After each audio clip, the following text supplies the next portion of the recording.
जो हर देवी देवता की पूजा करते हैं, उनके साथ क्या होता है। आज मैं आपको एक ऐसी सच्चाई बताने जा रहा हूं जो शायद आपने कभी सोची भी नहीं होगी। एक ऐसा रहस्य जो हमारे मंदिरों में, हमारी पूजा पाठ की विधियों में और हमारी आध्यात्मिक यात्रा में छिपा हुआ है।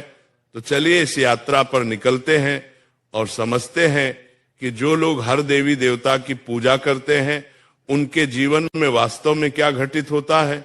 कल्पना कीजिए एक व्यक्ति की जो सुबह उठकर सूर्य देव को नमन करता है, फिर गणेश जी की आरती करता है, फिर शिव जी का ध्यान करता है, दोपहर में लक्ष्मी माता की पूजा करता है, शाम को हनुमान जी के मंदिर जाता है और रात को दुर्गा माता का पाठ करता है। क्या यह भक्ति है या भ्रम? क्या यह समर्पण है या बिखराव? जब हम हर देवी देवता की पूजा करते हैं तो हम दरअसल एक बहुत बड़ी सच्चाई को नहीं समझ पाते कि सभी देवी देवता एक ही परम सत्य की अलग अलग अभिव्यक्तियां हैं।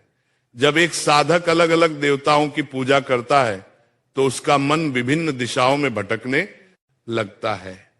ये ऐसा है जैसे एक व्यक्ति एक साथ कई नावों पर सवार होने की कोशिश करे, अंततः वह किसी भी नाव से अपने गंतव्य तक नहीं पहुंच पाता।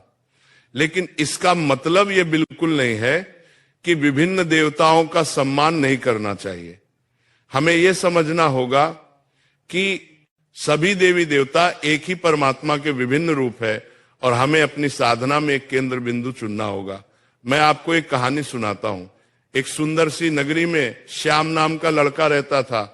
तो उसके घर में भी विभिन्न देवी देवताओं की पूजा होती थी।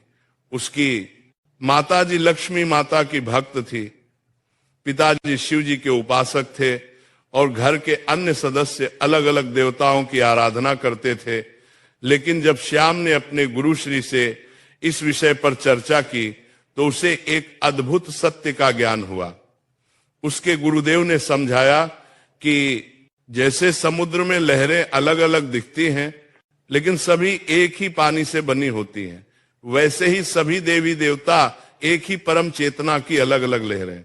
जब एक व्यक्ति हर देवी देवता की पूजा करता है बिना इस गहरी समझ के, तो उसकी आध्यात्मिक ऊर्जा बढ़ जाती है।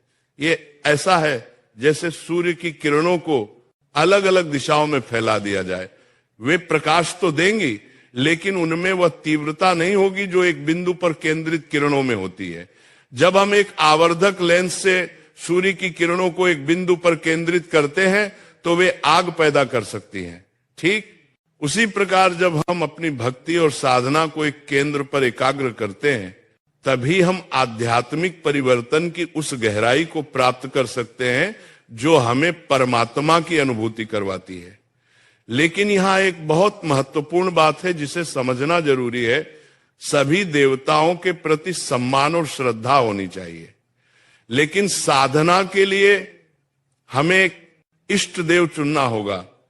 ये इष्ट देव हमारे लिए परमात्मा तक पहुंचने का माध्यम बनता है। जैसे एक पहाड़ की चोटी पर पहुंचने के लिए कई रास्ते हो सकते हैं, लेकिन हमें एक रास्ता चुनकर उस पर चलना होगा। ठीक वैसे ही आध्यात्मिक यात्रा में भी हमें एक मार्ग चुनना होता है। अब आप सोच रहे होंगे कि फिर उन लोगों का क्या जो हर देवी देवता की पूजा करते हैं। ऐसे लोगों के साथ कई चीजें होती हैं। पहली बात, उनका मन हमेशा चंचल रहता है, वे एक जगह स्थिर नहीं हो पाते।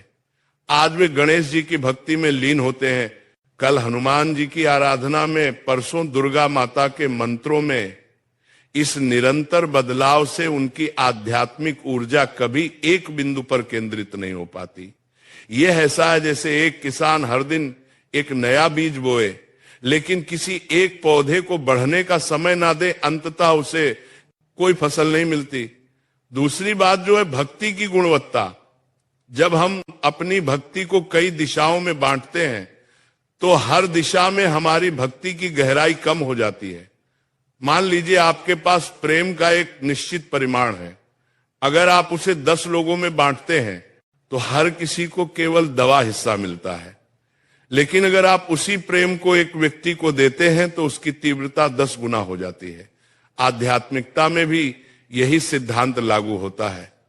जब हम अपनी संपूर्ण भक्ति